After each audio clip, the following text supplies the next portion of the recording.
This is Pete Moore on Halo Talks NYC, on location, Manhattan Beach, California. I have a fellow prior investment banker and now CEO of one of the largest fitness boutique operators, Todd Wadler. Welcome to the Halo Talks.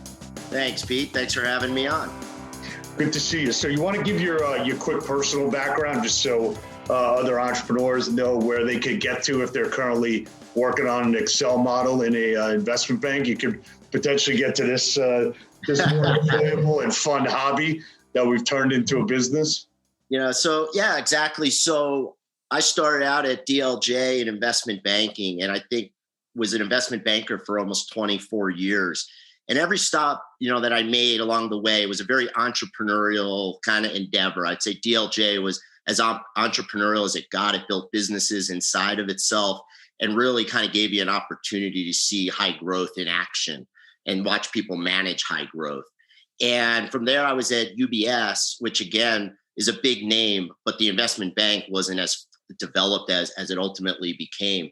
And in 2007, I was one of the founders of a firm called Moelis & Company, which is obviously now a much bigger firm with offices all around the world. In investment banking, I spent a lot of time in high growth then sectors. So in consumer health, wellness, I spent a lot of time advising companies, specialty finance, areas that had a lot of entrepreneurs. I was always sort of drawn to that, quite frankly. And when I was able to, in 2016, I developed an idea, which is BoxUnion, which is an operator of fitness boxing studios in Los Angeles, California.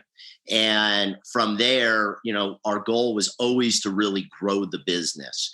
So we looked at, coming from my background of investment banking, we always looked at different ideas of how could we grow it, both physically, digitally, through acquisitions, et cetera. And so, really the skill set that I was developing and honing in on through my investment banking career really allowed me, I think, ultimately to be able to then really thrive in becoming an entrepreneur and getting an operator of a business, quite frankly, where you really need to be able to understand a lot of different things throughout the day. It's not just the product. It could be the healthcare benefits for the company. You have to be able to understand and pick apart an income statement.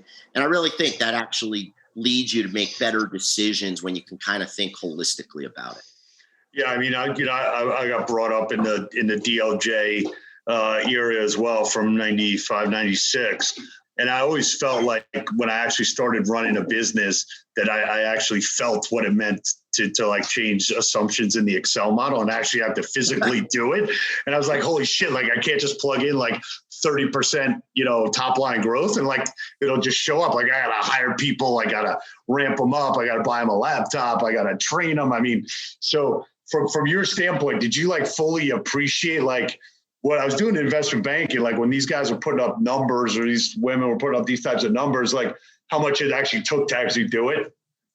I mean, it's a whole new appreciation for how business works, right? Yeah. It was like we maybe had a couple in an Excel sheet, you had a couple of line items for revenue, like 3 or 4 expense line items. Then you realize like payroll's 12 different line items. Right. Oh, bonuses. Wait, we've got to pay bonuses, right? And how you think about it.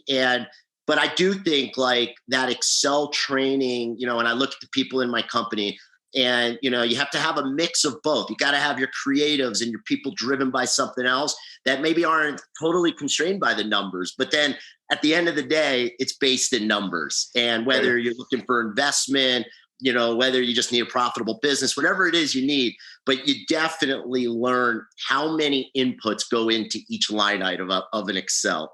Yeah. So I got A.D.D. Everybody knows that. So I'm not going to shy away from it. I'll just kind of assume it's like a superpower. But, doing investment banking, you're going deal to deal.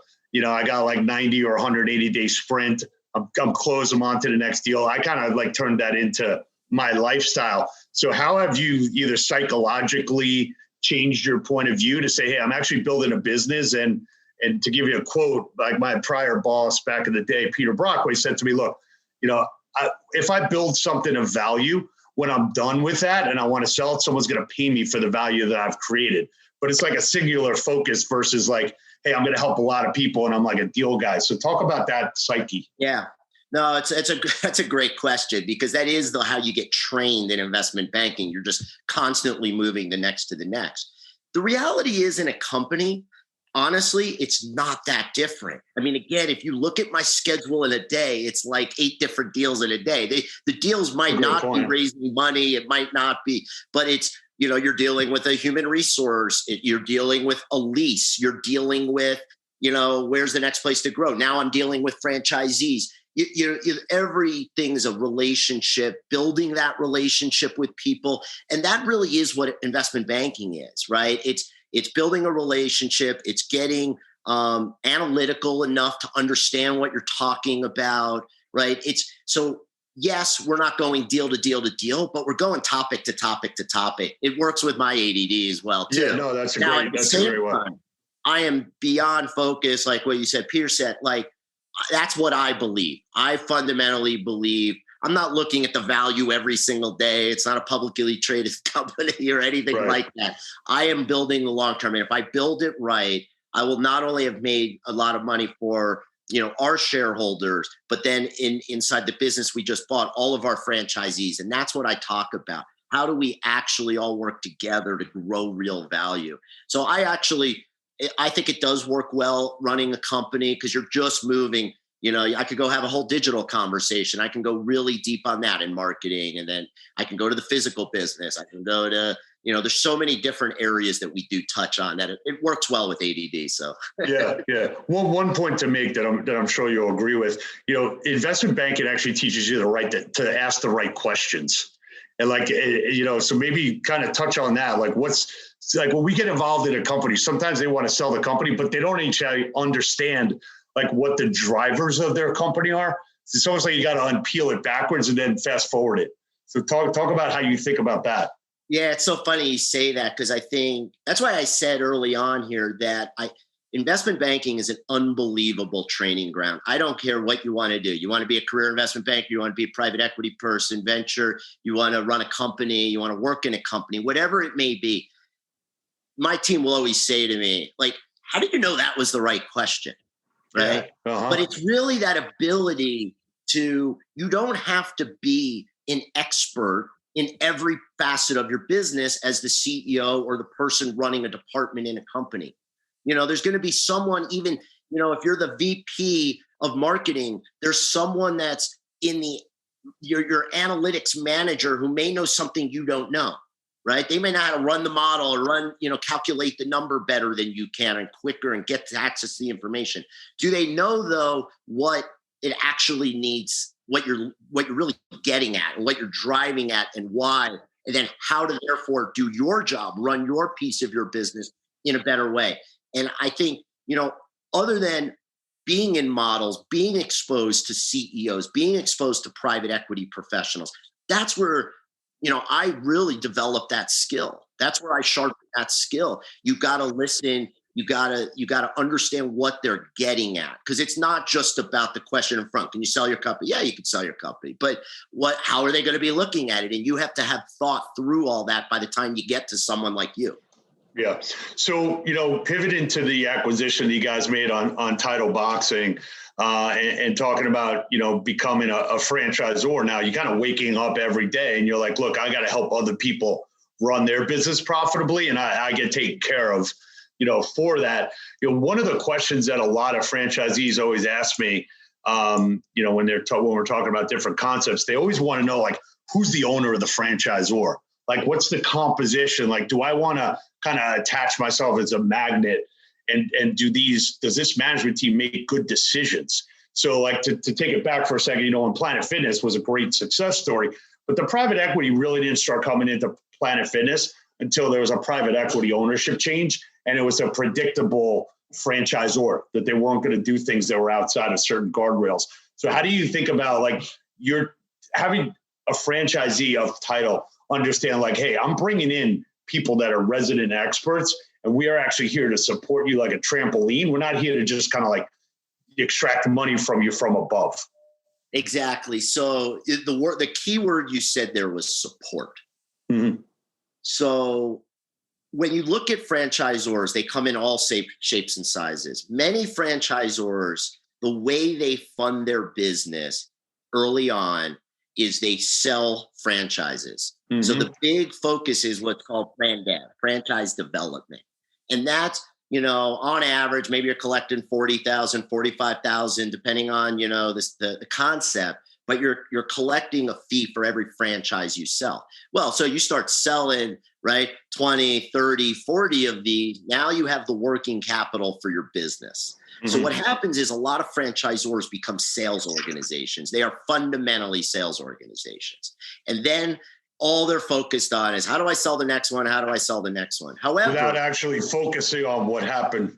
And exactly. In the unit so economics, what happens ultimately is you pick your head up in that issue and you go, wait a second, how are the franchisees performing that I sold to? And I always say, I don't want to be a salesperson. I want people who want to buy these things, not who want to be sold a franchise. So to me, what we're rolling out and what we were really excited about when we acquired Title Boxing Club is we're operators at our core. We are operators of studios. We are aligned with our franchisees. So what they see is us bringing in, just brought in Justin Gaudry, who's the COO at Gold's Gym. Carissa Finley, who was running learning and development at Elements Massage, which is part of WellBiz Brands. We have many more people who are on the way, and we're working through making sure we have the right people in the right seats on the right bus. So for us, we talk about it with our franchisees as a franchisee-centric service model. Sales will come when COVID recedes further, people are ready to enter fitness again, and we will be there to really achieve that and have something that franchisees are excited about. But fundamentally, it doesn't end when you sell the franchise and you make the money.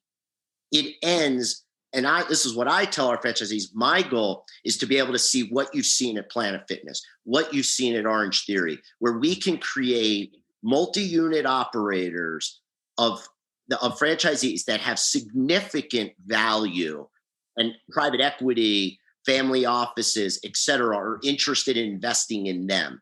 And that's when we will have reached success, because we will have earned every dollar our franchisees pay for us, and we will work around the clock. And I will tell you, investment banking gave me a lot of this. As I said before, there's two main things, investment banking. There's relationships, right? Building relationships, being able to help a franchisee understand their income statement and have that conversation.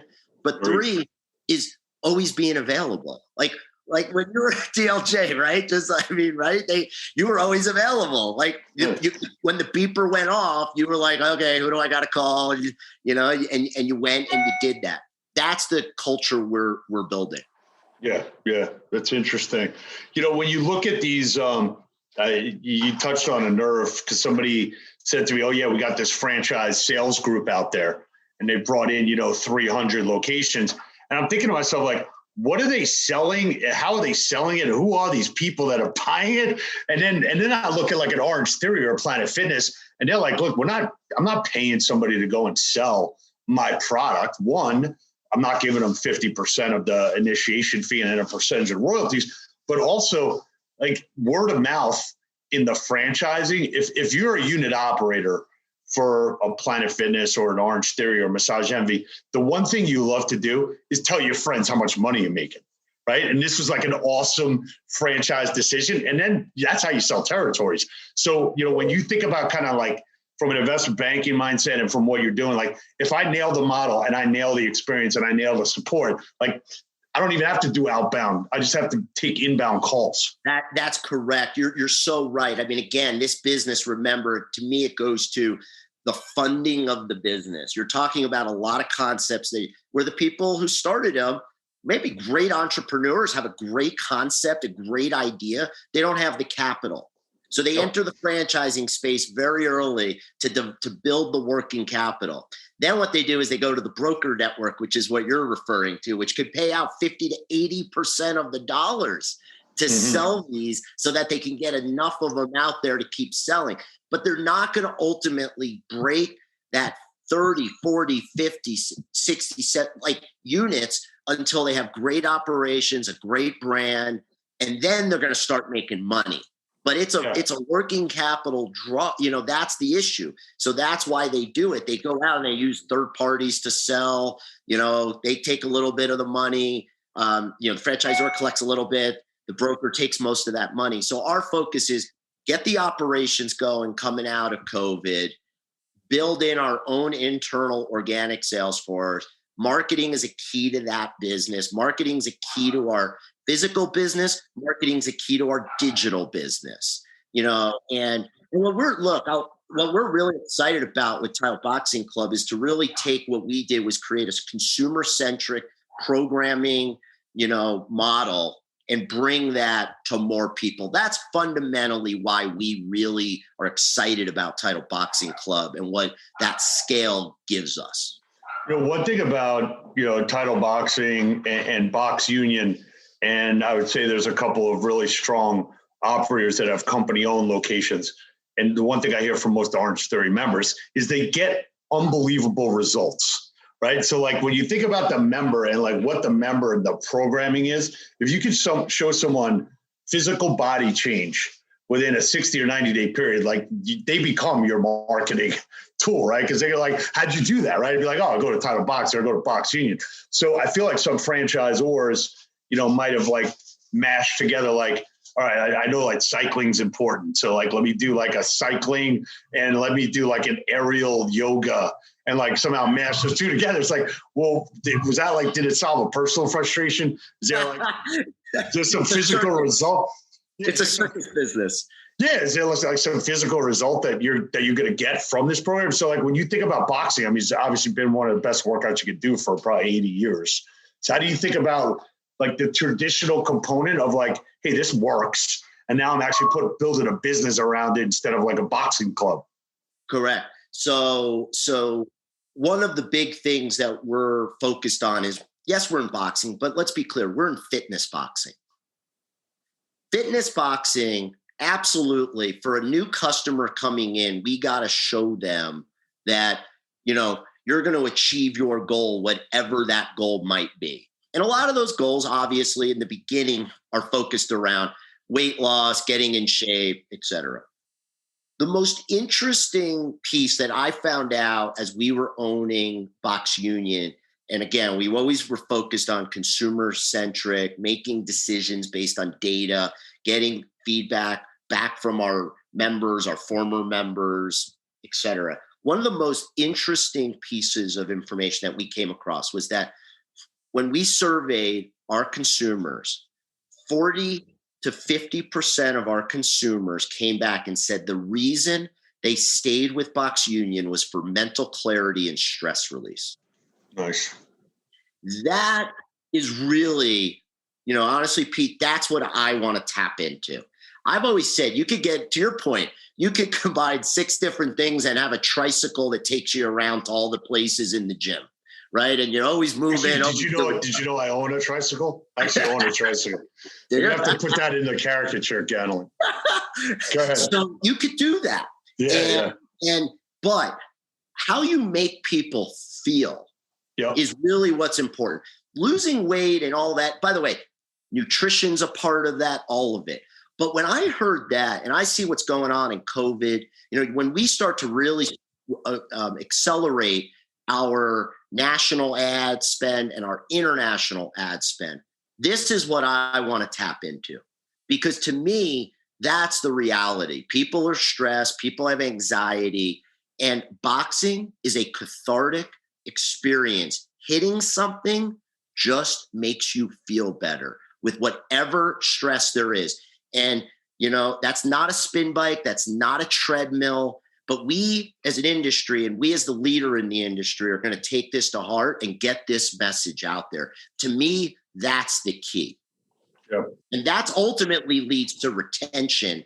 And anyone who knows anything about our business knows the acquisition is one thing. It's that retention on the back end, which is actually what drives the results of the studios. Agreed. So when you take a look at buying a business, obviously you're buying Title Boxing. You bought it, during COVID. You got franchisees that probably, maybe got some PPP money. Maybe they're operating at 50%. They're just trying to get by. you come in and say, hey, look, here's what we're going to do for you. But, this doesn't, just because I bought the business doesn't mean all this is going to happen overnight. You can read a good press release, but so how do you kind of, you're probably like me, like I want everything done yesterday, but it's not realistic, right? So, how do you kind of communicate that, look, we're here, we're going to figure this out, we're going to infuse some of what we do, we're going to bring on the best people, but you got to give me a year, or you got to give me what do you say? By the way, it's exactly what you're saying. So first of all, communication. Communicate. I communicate broadly. I probably talked to almost all of our franchisees at this point, individually. Mm-hmm. I'll spend an hour and a half. I want to get to know them. I want to understand what drives them. But I tell them, we are changing the team. We're focused on our people, creating culture. I always say culture first, right? We want to be in the franchisee-centric service model. I got to get the people. If I don't have all the people in the right seats, I don't even have all the right seats called for today and what we want to do. Mm-hmm. And then we're going to start to get into a communication and committees with them where we're not just top down telling you what you need, but bottom up. And we're going to meet you in the middle there. Because something that's interesting in what you said, I have some franchisees. They're amazing small business owners. They're making more money than they were pre-COVID because they've morphed their model. And they're, with some small businesses going out of business, et cetera, they've gone out to acquire customers. It might be more small group or a little bit more private training. It might be outdoors, et cetera, but they're innovative, right? And so we want those ideas also coming from the franchisees. So it's really about communication, setting expectations. I got my team going around the country, kind of constantly and taking workouts, meeting people, and so that's really what it is. I always say, honesty, transparency, open communication. You'd be surprised, right? How often they're trying to hide something because at the franchisor or even at the franchisee. And I'm like, we're going to show you what we do. And then and we're going to have metrics that govern it. So absolutely. Because I'm like you and my team would say, Todd, you told me that yesterday. Right, exactly. And I'm like, well, why not? There's only 160 of these. How hard is it to roll out and make it happen? But, that's, by the way, but that's myself as a leader to show them the strategy, the direction, where we want to go. But I have great people on the front lines executing right behind me, and they want me to keep pushing them, and they push me back. Yeah. No, it just made me think that if you're the visionary, you better be thinking more the next week, right? So you're kind of I'm supposed to be in 2022, and I'm reporting back to you what I think is where we need to be, right? So exactly. Well, by the way, in many ways, it's probably easier to be a visionary in a really, really big company than it is in a company that's a little bit smaller. Obviously, we got more people now than we ever had, but still you're still doing a lot of different jobs at once in a lot of these companies. So you got to have the work ethic, to do that. Great. So in closing here, you got any good quotes for us that from your days in banking or currently that people say, oh, Todd says that all the time, or something you live by? No. I do have one that I would give you. That I won't say the person's name who said it to me. But he called me into his office one day, and I was looking a little tired, as we tended to in the mid 90s at DLJ. And he looked at me and he goes, "Are you tired?" And I said, "I'm a little bit tired." He goes, "Well, Todd, I just got to tell you, sometimes, you just got to drop the horse and pick up another one. So if you're too tired, just let me know. I got someone else who wants your job." And I'll be honest, I've approached the rest of my career that way. As I've raised capital from private equity, super successful private equity folks and successful entrepreneurs, I've always viewed that I'm in service to them, that this is my job. No one's going to outrun me around the track. And I literally do say that. And as you ask me that question, it must be the horse analogy to why I actually say, you got to keep up with me around the track. And, and that's not easy in the business we're building because, we got a physical business, but we got this aggressively growing, unbelievable digital business right now. And so we're running around a lot of tracks to deliver more for our customers around the world. And that's what we're really excited about. So, that's what you get at the BoxUnion Title Boxing Club brand. You get some hard workers, people running around some tracks. Awesome. All right. Sounds like a lot of winning to be had. So look forward to tracking your success, getting to know you and your team, and being helpful along the way. And you are now officially Halo certified company and a Halo CEO. So welcome to the team. Thank you, Pete. Well, I've really enjoyed it. And, our DLJ roots is always like, something where you really build relationships from. So I can't wait to spend more time with you and your team. Awesome. All right, man. Have a good afternoon. All right. Talk to you soon, buddy.